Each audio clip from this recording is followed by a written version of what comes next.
Hi everybody. I am here today with one of my January pages from my Disc-Bound Traveler's Notebook. This spread is also my challenge example for the crop at Miranda Weber's or My Scrappy Life Facebook group. So I am hosting the cardstock challenge this month, and the challenge for that is to create a project that only uses 3 colors of colored cardstock and 2 accent pattern papers. So it's called the cardstock challenge. We're going to focus on using up some of our cardstock. I will also be using my Through the Seasons kit. This kit will take me through the end of March, and so it is a winter kit, and I am now kind of trying really hard to get all of my winter projects finished and done, ready to be put away. I have just my winter Traveler's Notebook layouts to do and my memory planners to do. So we will be working on those. Hopefully I can get those done and then be ready to freshly start my spring project, my spring kit for the Through the Seasons collaboration. I am starting with die cutting lots and lots of snowflakes. So that's pretty much how I'm going to use my solid colored cardstock. I have white cardstock for my background. I'm going to use this die set from Honeybee Stamps. It is the layered snowflake die. And I am going to die cut lots of these embossed snowflakes and kind of create my own little background paper. The little die cut January piece was from Simply Stated Design. And I knew as soon as I was unboxing that I was going to use that with these snowy photos. So I am going to go ahead and use my Mini Empress die cutting machine. I usually don't show my Mini Empress on camera, but I kept my video just running through while I die cut everything. So yes, I have 2 electronic die cutting machines. I have my Sizzix Switch, which I still love and use all the time, but I use it mostly for big projects or titles.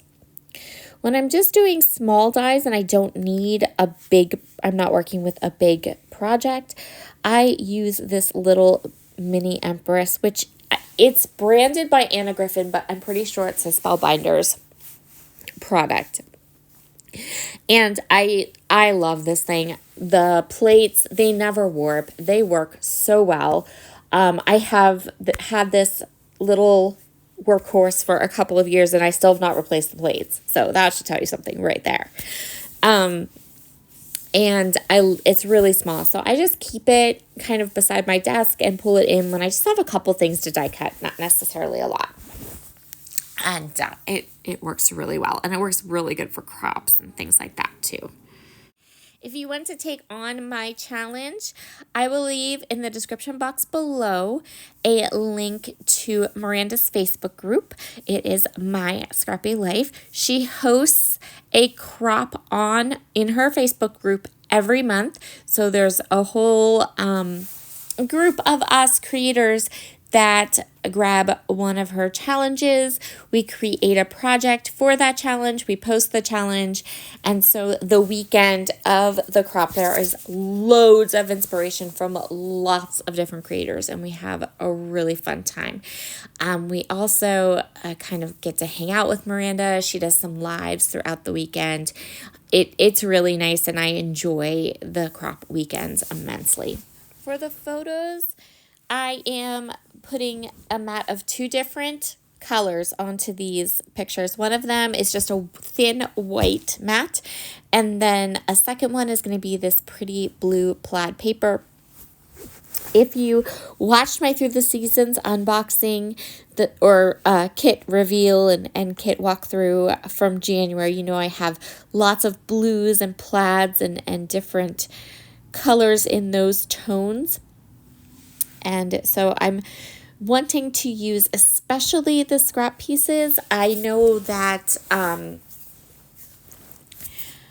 I know I can always kind of put some of the papers back into my stash, but there are certain things that I put into the kit that I really want to use them. I don't want them in my stash anymore. So we're going to go ahead and kind of make that the focus between now and the end of March. I've already worked through a couple weeks in my memory planner. And so March 31st, I will have a walkthrough of all my projects, like the project share. And there will be layouts because I've done a couple layouts. I've done a couple of the memory planner projects. This is the first Traveler's Notebook page I've done, but I have another one I want to do. So hopefully I can get that one done and into my video rotation coming up here before the end of the month. Part of my winter kit that I really wanted to use up were these stickers from Rock Your Notebook. So what I am doing is I am placing them kind of like a border on the top and bottom of my page. Because they are stickers, I am using my powder tool from EK Success, which honest to goodness, I hate it. And someday I will bite the bullet and buy a better one because my current powder tool irritates me to no end.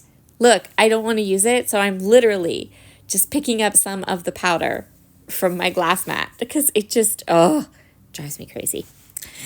Anyway, someday I will. Someday when I'm shopping, I'll remember that I have to buy a new one and I'll order a new powder tool. But until then, I'm going to take the sticky off of the stickers with the powder tool. So I just have that little border across the top and bottom of my photos. And these photos are not such that they need to be all on the page. I don't care if they're off the edge. In fact, I kind of like the idea of them being off the edge. And here I am just tucking some of these die cut snowflakes in behind the January. So the title or the theme or what we're discussing on these two pages is the snow we got in January. We got snow in January and February. We didn't get a ton, but we got a good bit. We got an okay amount. I'm going to say okay because I've lived in Pennsylvania for my entire life. I lived through the blizzard of 93. When it comes to snow, like if it's less than like a foot to a foot and a half, I'm underwhelmed. We have not had a big snow like that for a number of years. My photos will take a lot of space on these pages, and that's okay. This is just snow. They're just snowy pictures, so it's totally fine. I am going to go ahead and adhere the snowflakes down, and then I'm going to adhere my little January. And so this page has all of the things. It has my 3 colors of cardstock, my 2 accent papers. It has the January. So when you're doing this challenge, you don't need to think up anything that is very complicated. You can do a really kind of simple, nice layout or a very simple project like this, and it will still count for the challenge. For the left page, I'm doing basically the same thing, but instead of having my photograph more oriented towards the bottom, I'm going to have my photograph more oriented to the top, and then I can place the die-cut snowflakes and such, and the rest of my title more towards the bottom of the page. For the word snow, I have these super cute cardstock alphabet stickers from Pink Fish Studio. I recently had these in a haul video. I got them from a Cherry on Top. And they're really nice. I really like them. They're nice and thin. They're really thin. They're not, they're sturdy, but they're thin. And they're super sticky. They're very nice and sticky. They will stick and they're no problem. So I'm really happy about that. Just flipping it over and kind of cutting off the ends of the snowflakes. I love it when the snowflakes are kind of off the edge, but you can still tell what they are. So I'm going to go ahead and get my snow word down, and then we're going to do some sequins. So fabulousness, because my traveler's notebook this year is a disc-bound traveler's notebook. I don't have to worry. Things can get a little chunky. I have made room for it, which means I can add sequins to my traveler's notebook pages or wood veneer or whatever I want, and it's not going to get super unbearably chunky. I'm going to pull out the white, clear, and aqua and blue colored sequins from the Snow Pretty sequin mix from Beagle Mom Scraps. This is the sequin mix that I designed. It's so gorgeous. And I will leave anything I can find that is in stock that I can link up for you. I will. I know Hiba just launched her own website, which is fabulous, and I will link up her website with the disc-bound traveler's notebooks in case you are interested in those. I love mine. I think it's ingenious, and it's so awesome. Here are all of the close-ups of my spread that I have for you today. Be sure to head over and check out my challenge and see what you can do with cardstock and some accent papers. Talk to everybody soon. Bye.